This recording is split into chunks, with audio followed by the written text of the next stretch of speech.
Hello, my name is Alyssa Peterson. I'm one of the student success coordinators for the College of Nursing at UTA. So welcome. This is a review for assessment, the Chapter 9, Assessing Pain. So this is going to be probably on your second exam. And so we're just going to go over kind of the most missed concepts, the things that you really need to focus on, and kind of narrowing your study time to incorporate the things that you know that are going to show up on the exam. So I'm going to highlight some of the most missed concepts, talk about the things that are really important to understand, not only for this class, but you know, when you become a nurse and you're graduated and you're working on your first unit and every unit thereafter, this is something that you're going to encounter every day. So this is a really important topic, something that we focus a lot on, so it's important to understand all the aspects to it. So first thing that you really need to know are the dimensions of pain. So this is in your textbook. I think it's table 9.1. Really pay attention to those. Look at the sample questions that they talk about.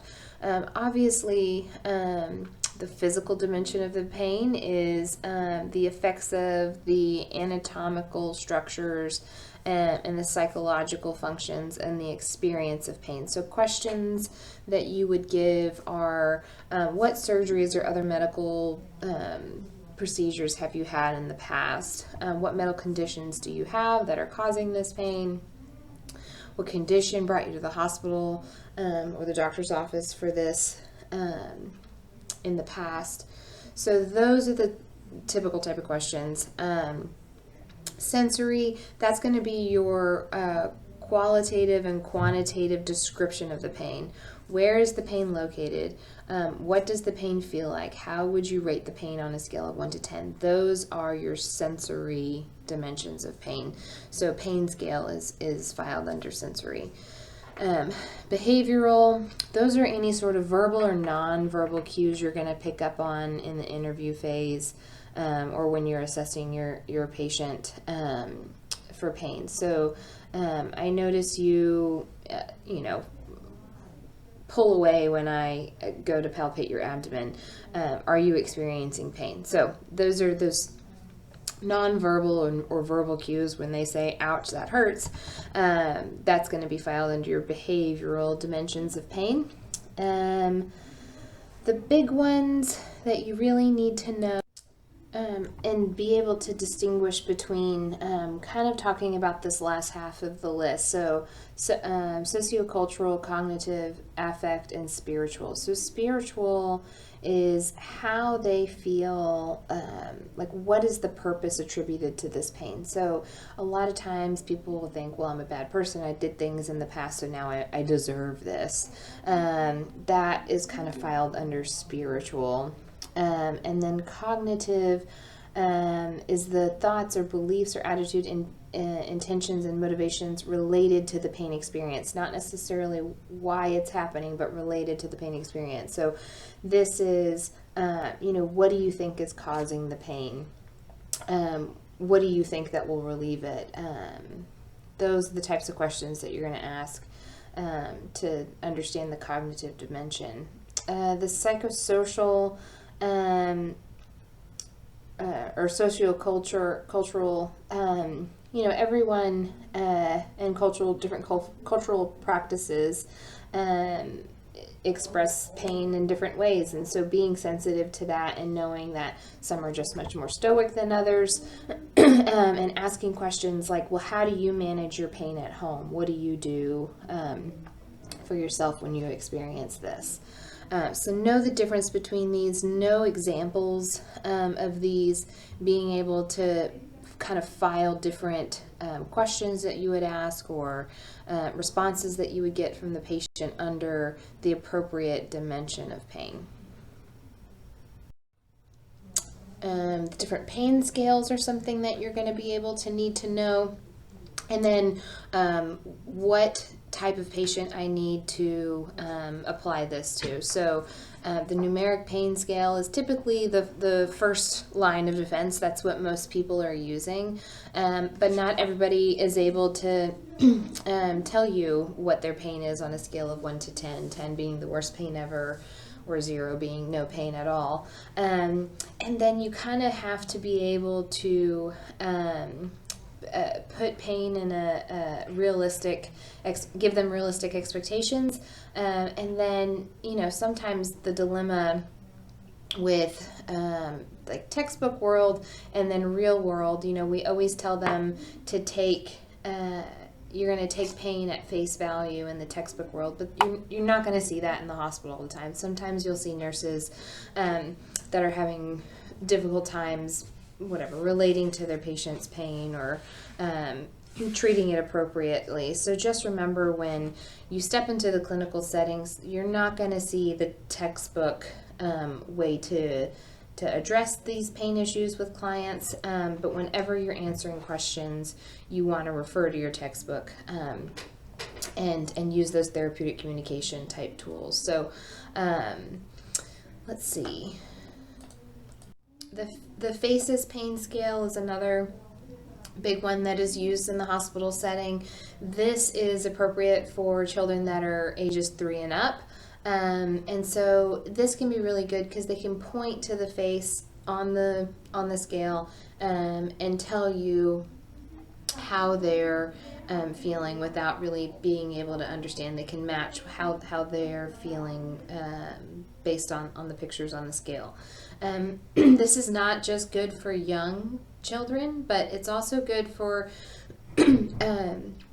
clients that are confused, right? They're not alert and oriented times 3, or maybe they're non-English speaking patients, and so you saying a scale of 1 to 10, that doesn't really mean anything to them, but you can point on the FACES scale, and it's much more easier for them to understand and get what you're asking.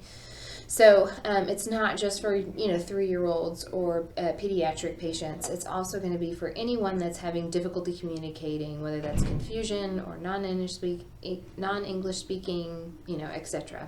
And then the FLAC scale, those are for neonates and infants.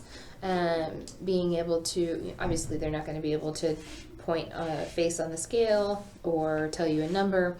So that's looking at different assessment pieces to see if what their pain is. Okay, cold spa. This is not only probably going to show up on this test for the pain chapter, but this is something that you really need to focus on.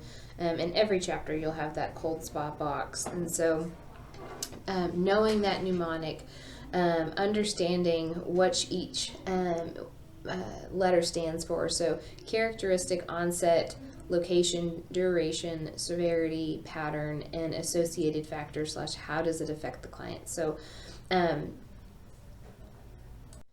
so characteristic, that is going to have the patient describe what it feels like. Is it stabbing? Is it deep? Is it dull?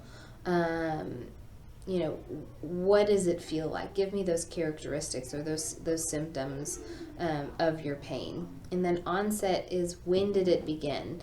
It started this morning when I woke up, or it's been going on for a long time, about 9-10 months. So that's the onset. Sometimes people get confused between onset and associated factors, because one of the questions that you would ask with associated factors is, what were you doing when the pain first started? And so sometimes that can kind of trip people up, because it feels kind of like, when did it start? But it's asking, what were you doing when it started? So are there any things that maybe aggravate this pain, or any other signs and symptoms that come along with it? That's what it's talking about with associated factors. So sometimes when there's test questions and it'll say, you'll look for those keywords like started, you think onset, but you really have to understand and pay attention to what the question's asking you, making sure that it's not talking about any other signs and symptoms that come along with that pain. Talking about associated factors, maybe the client can't sleep or can't eat or can't walk upright because of that pain. What other symptoms are you experiencing, maybe in association with or because of the pain? Hopefully that makes sense. Location, where does it hurt? Does it radiate? Is it just centrally located in that one spot? Is it referred pain? So they perceive the pain in a different location than actually what is going on in the body. So that's location. Duration. Does it come and go? Is it continuous? How long does it last? Does it only last, in OB, I'm an OB nurse, and so duration, with contractions, you're going to have contractions for about a minute and a half, and then you get a 3-minute break before your next onset of your contraction comes again. And the duration is from the start of the contraction to the end of the contraction. So that 1 to 2 minutes is your duration. So you can kind of think of it that way. Severity, that's when you're going to put your scales in on a scale of 1 to 10. How bad is it? And then patterns. Does anything make it better or worse? Those are some of the type of questions that you're going to use when you're cold spying pain.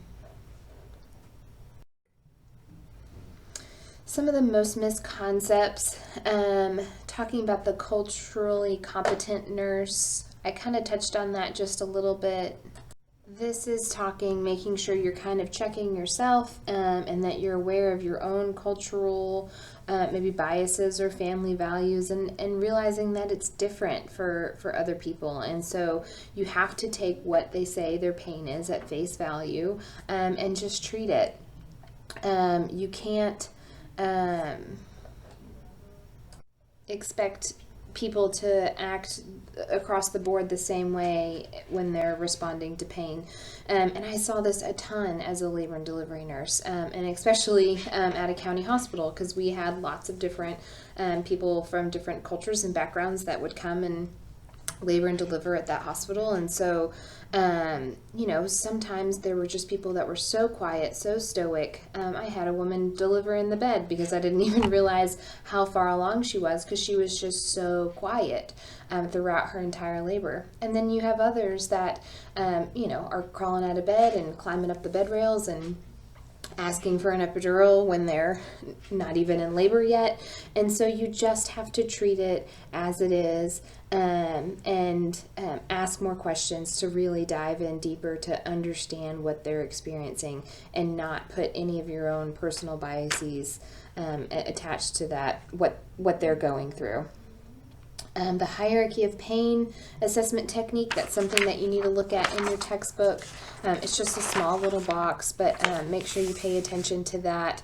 That is when a client is unable to report any sort of pain, but they're exhibiting signs of pain. So this could be like an elderly patient that's has dementia, and they're unable to really understand what's going on or express what they're feeling.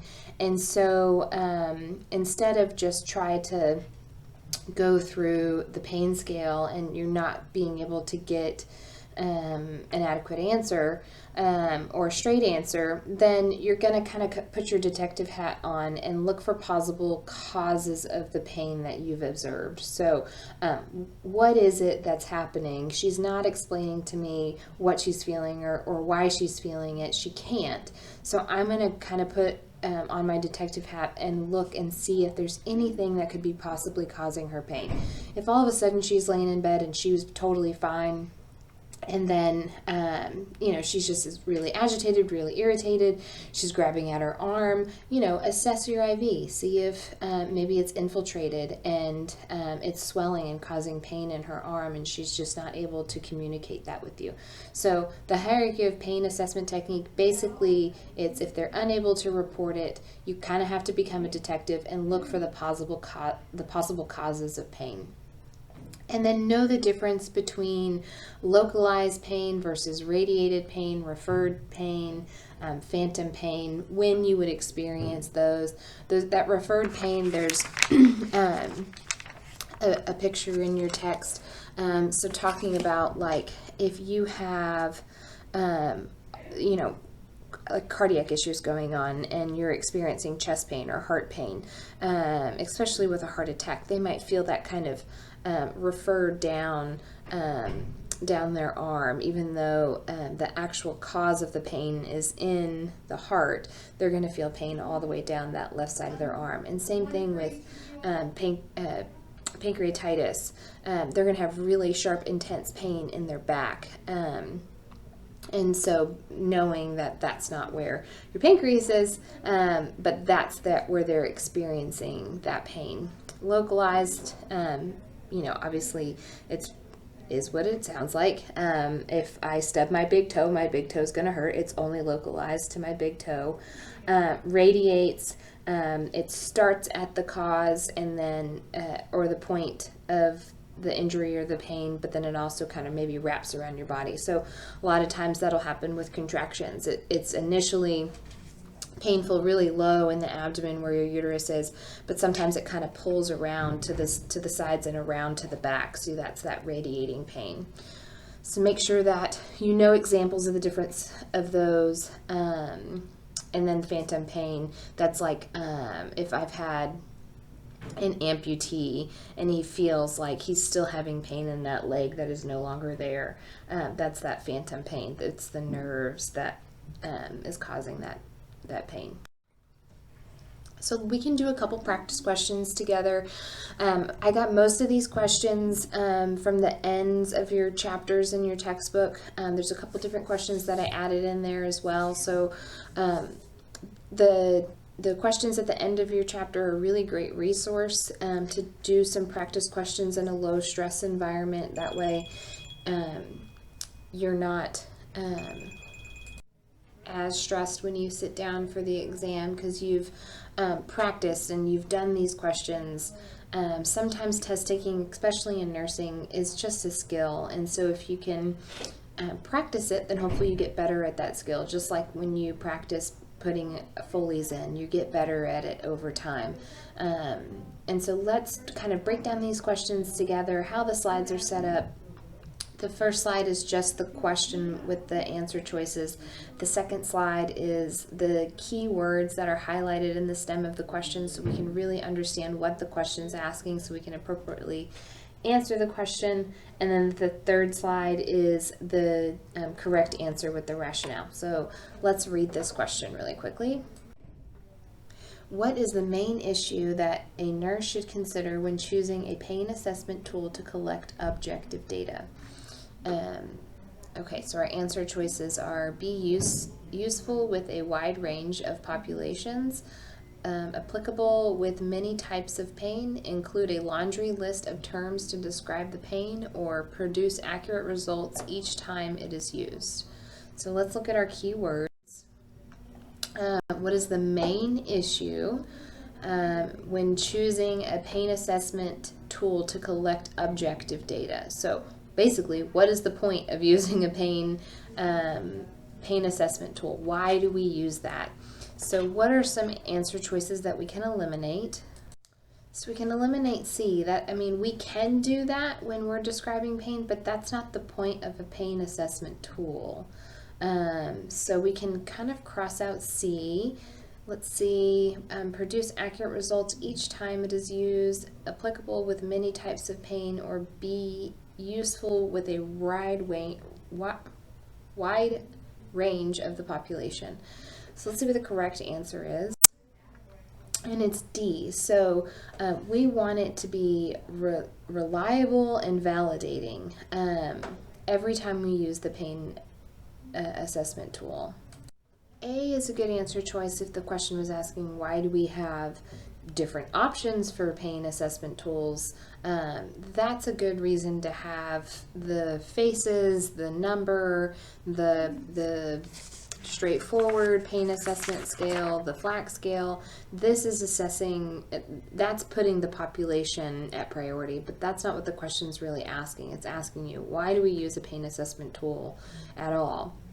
And it's so that we can produce accurate results each time we use it. It's a consistent tool that can be replicated over and over and over again. So that's why we use the pain assessment tool with our clients. Next question, a nurse is caring for a client who is post-operative. The nurse should base her pain management interventions primarily on which of the following methods to determine the intensity of the client's pain. Sorry, not pan. Vital sign measurements, the client's self-reports of pain severity, visual observations of nonverbal signs and signs of pain, or the nature and invasiveness of the surgical procedure. So let's look at the keywords of the stem of the question and figure out what they're really asking. So I'm going to make a plan of care, base my interventions off of which of the following methods determine the intensity of the client's pain. So, am I going to rely on her vital signs in order to determine my pain management interventions, or am I going to determine on the client's self-reported pain of severity, visual observations of nonverbal signs of pain, or the nature and invasiveness of the surgical procedure? And we're always going to rely on their self-reported pain. I'm not going to give her more or less pain medication just because she had a certain surgery versus someone who had maybe a least invasive surgery. Someone who comes out of the least invasive surgery could have way more pain than someone that comes out of something that's like open heart surgery, right? Just depends on their perception of pain, how they're managing it, how they're coping with it, and what they feel like they need. I'm not going to base it off of vital signs. That's not going to be a reliable predictor. Same thing with visual observations of verbal and nonverbal signs. It's just like that laboring patient who is super stoic, looks like she's in complete control, but could be experiencing, way more pain, and it's just her culture to be quiet and not loud with her pain. Whereas someone else, maybe if I truly ask them what their pain scale is out of 10, they could say 2, but they look like they're acting like a 10. And so I'm not going to just solely base my interventions off of observations or verbal and nonverbal signs. I'm going to go off of what the client is telling me. Okay, the nurse is caring for a client who is 1 day post-operative following a gynecological surgery and reports incisional pain. Which of the following actions should the nurse take first? So remember, when you see first, you're always going to think priority. I'm going to think, what is the first thing that I'm going to be able to do? Think baby steps. What is going to be the most beneficial for her at this point? So 1 day post-operative, reports incisional pain. What am I going to do first? Determine the time the client last received pain medication, measure the client's vital signs including temperature, ask the client to rate her pain on a scale of 0 to 10, or reposition the client and offer her a back rub. So she reports incisional pain. What do I need to do first? I need to assess first. I need to know where she's rating her pain on a scale of 1 to 10. And again, remember, I'm going to base from the last question we just did, I'm going to base my intervention based on her self-reporting of pain. I'm not going to base my interventions based off of her vital signs and temperature. So I need to know that pain scale so that I can move forward in her plan of care. It doesn't matter when she received pain medication last. That's not what I'm going to do first. It's definitely something I'll do later because I need to first determine where she's at on a scale of 1 to 10 to see if she's even eligible for pain, or maybe she says she's at a 5, but that's manageable for her at this point. She doesn't want pain medication right now. So just because they report pain doesn't necessarily mean they want pharmacological interventions. Sometimes it's tolerable for them at that point. And then repositioning the client and offering a back rub, that's not a priority at this point. I need to first assess where she's at on a scale of 1 to 10, or 0 to 10. So next question, a nurse begins to assess pain in a client admitted to the hospital for new onset of severe nausea and vomiting. What question should the nurse ask the client to assess the pattern of pain? So this is part of your cold spa. That's going to be under pattern. So let's see what questions we would ask for that. Where is the pain located? When did the pain start? What therapies have you tried to control the pain, or how often do you experience the pain? So let's see if we can eliminate anything. Where did the pain where's the pain located? That's obviously going to be under location, so that's not pattern. Let's look at our keywords. When did the pain start? That's onset, so we can eliminate A and B. So we're down to what therapies have you tried to control the pain, or how often do you experience the pain? And let's look at the right answer. So that's how often are you experiencing the pain, right? Does it come and go? Is it constant? That's going to be under your pattern. What therapies have you tried to control the pain? That's not even really one of your cold spa questions. That's going to be more of, alleviating factors. So D is the most appropriate answer for this question. Okay, a couple more practice questions. A client presents to the healthcare clinic with reports of a 2-day history of a sore throat, ear pressure, fever, and stiff neck. The client states that she has taken Tylenol and lozenges without relief. Which nursing diagnosis can be confirmed by this data? So with the history that we have a 2-day history of a sore throat, ear pressure, fever, and stiff neck. We've taken Tylenol and lozenges without relief. So with the data that I have in this question, I can't read into it. I can't add any more to it. Just with what I have in front of me, what can I confirm? What kind of nursing diagnosis can I create from the information that I have? So anxiety related to prolonged pain, impaired physical mobility related to the stiff neck, acute pain related to sore throat, risk for deficit fluid volume related to fever. So nowhere in the stem of the question does it talk about that she's anxious, that she's feeling nervous. So we can eliminate A. A is not an option.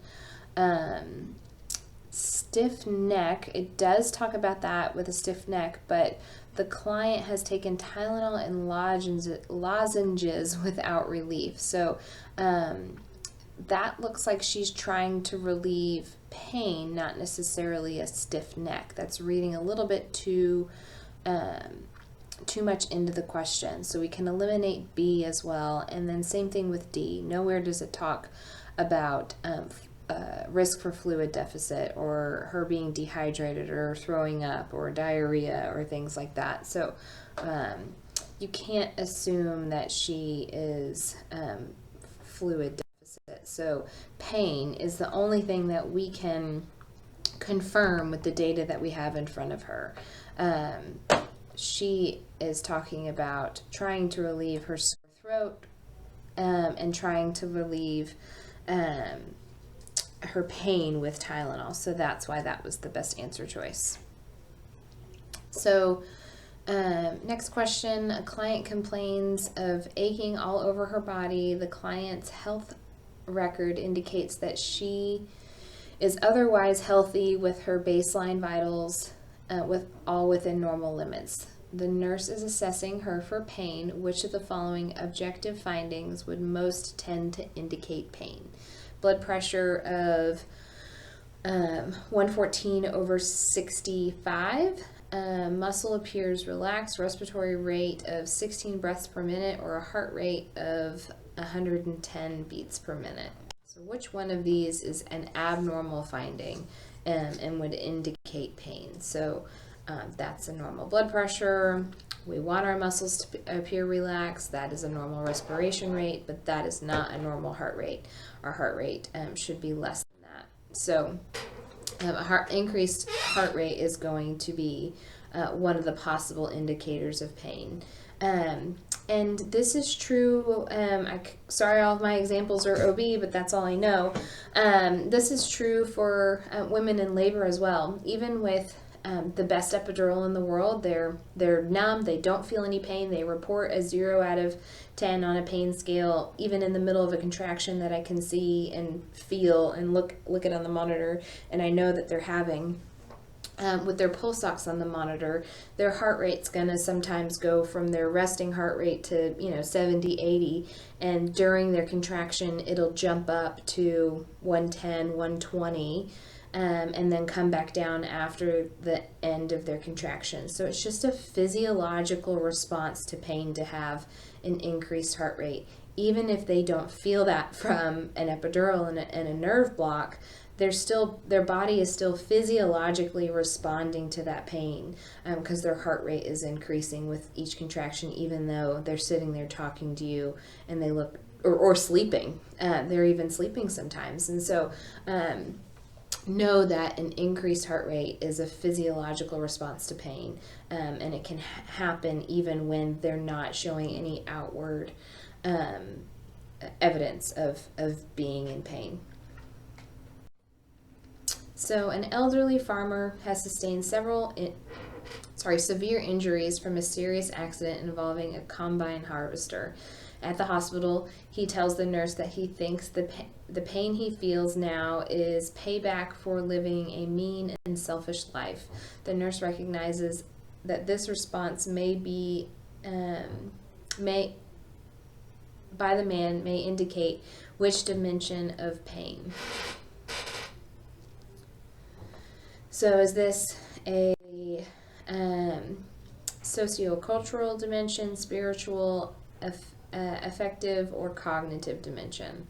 So our key words, he now feels like this is payback for living a mean and selfish life. And so remember, this is under your spiritual dimension of pain. It's what people, how they interpret the purpose of that pain and attributes to the pains their self and others in a divine way.